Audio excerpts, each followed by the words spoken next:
When you put the pressure of the spinal fluid on the pineal gland, it sparks. But it's so amazing because it allows you to reach higher levels of dimensions and consciousness.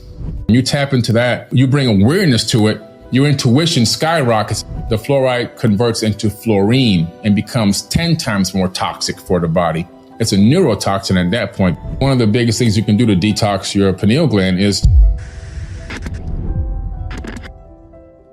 the pineal gland is this little tiny pea-shaped object inside, deep inside the brain. In most cases, a lot of people represent it up here as the third eye, but in true reality, it's not in the front. It's way deep in the center of the brain. It's been known since deep antiquity, super ancient times, which makes you question how in the world did they know that this thing was an eye? In other words, it has photoreceptors.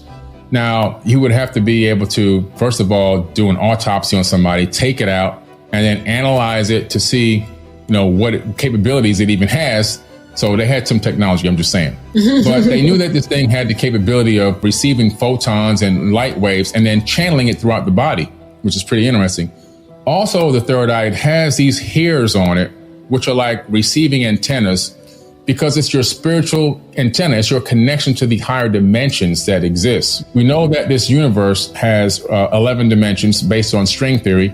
And what's interesting, in 2022, a new scientific study came out.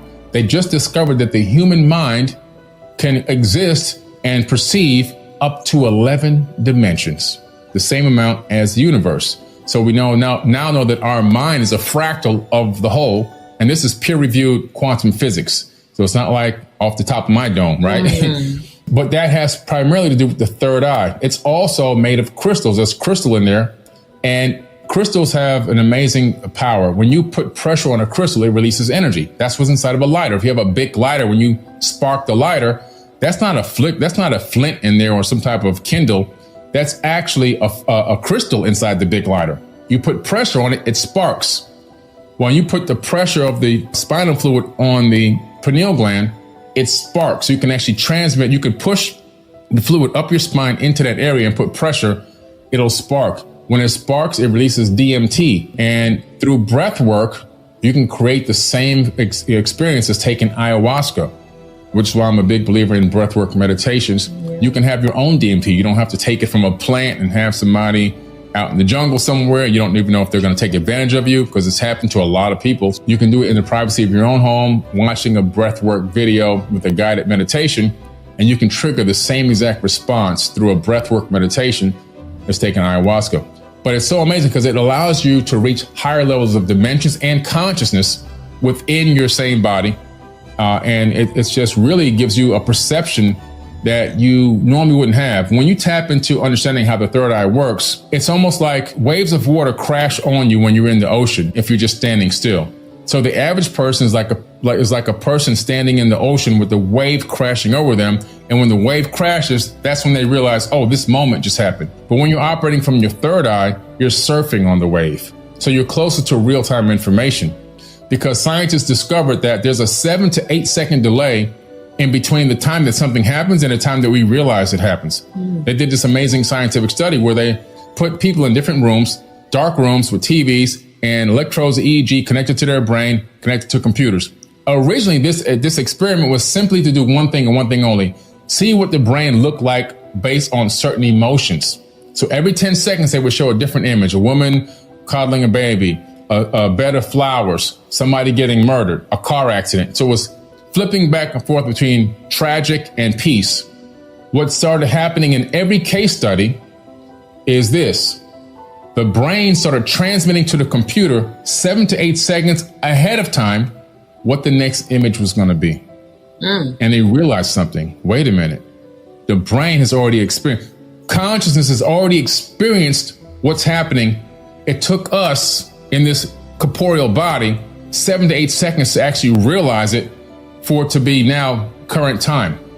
So they realized there's this delay between information that exists and the human body processing it, and it being us being made aware of it. So everything that we see going on around us is 7 to 8 seconds delayed, unless you're moving from the third eye, the pineal gland. When you tap into that, you bring awareness to it, your intuition skyrockets, and intuition turns you into a surfer.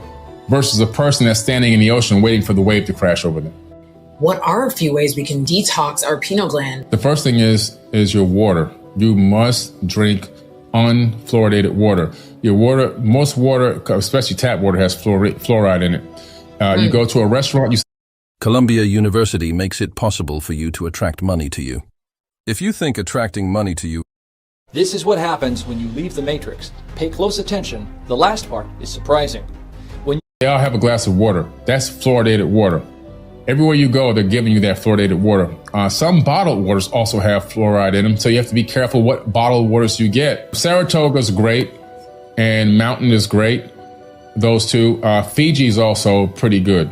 So those are the top 3 bottled waters that I drink.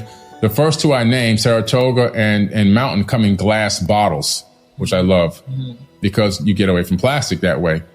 Fiji, unfortunately, does come in plastic. But you want to make sure you don't leave your bottled water in your car in a hot summer. When you leave bottled water in a car or somewhere where it's hot, the BPAs, which is petroleum, leach from the plastic into the water, and then you drink the water. And they did studies, extensive studies on this now. It's been now mainstream news that drinking bottled water stored in your hot car will give you cancer. So you think you're doing something healthy and you're still killing yourself. So get away from the fluoride and get a water filtration system for your house. If you can't afford that, try to at least get a filtration system for each faucet. One for your shower head and one for your drinking water if you're not buying bottled water. Because when you take a shower, your skin is taking in, your skin as an organ is taking in about 40 to 50% of whatever's in that water. So we know that in the water is fluoride, pharmaceuticals, now high levels of pharmaceuticals, and other toxins, including microplastics. So when you go and take a shower, you now put all that on your body, and then you come out of the shower, and a few minutes later, you start to feel weird. Why? It's because you've just poisoned yourself with pharmaceuticals. It's absorbed into the body, into the bloodstream, and now you've just given yourself, everyone's in the neighborhood's prescription medication. And then you can't boil water. Don't boil your water. Some people try to shortcut boiling water. Boiling water is worse than drinking the tap water. Because if you remember from chemistry class, some people probably didn't study this, but when you boil water with fluoride in it, the fluoride converts into fluorine and becomes 10 times more toxic for the body. It's a neurotoxin at that point because the molecules shift. Like people like to cook with water from the sink. For some reason, they don't make the connection. If I put this water from the tap, I'm cooking it, it's going to be boiling. That's going to make it better anyway. What they're doing is they're making a toxic soup. So you don't want to like put your spaghetti in a pot of water from your sink and boil it. You just created fluorine, and now you're boiling your spaghetti in fluorine. No good. Brain toxin. You want to look for filters that filter out fluoride and pharmaceuticals and bacteria and viruses. Those will be a little bit more expensive than just the basic filter, but it's worth it to make sure that you're putting in, your body is made of 70 to 80% water. So you want to be putting in clean, fresh water into the body to rejuvenate your cells and your mitochondria. And so one of the biggest things you can do to detox your pineal gland is just drinking a lot of fresh, clean water that's not fluoridated, that's not toxic. And, and then the other way is to eat clean, don't eat a lot of processed foods, get exercise, and meditation is another great way to keep the pineal gland activated, specifically breath work meditations. I have a lot of breath work meditation. I think I have three 2-hour breath work meditations on Forbidden Knowledge TV that people can go and watch. Please engage with this video by liking, commenting, and sharing.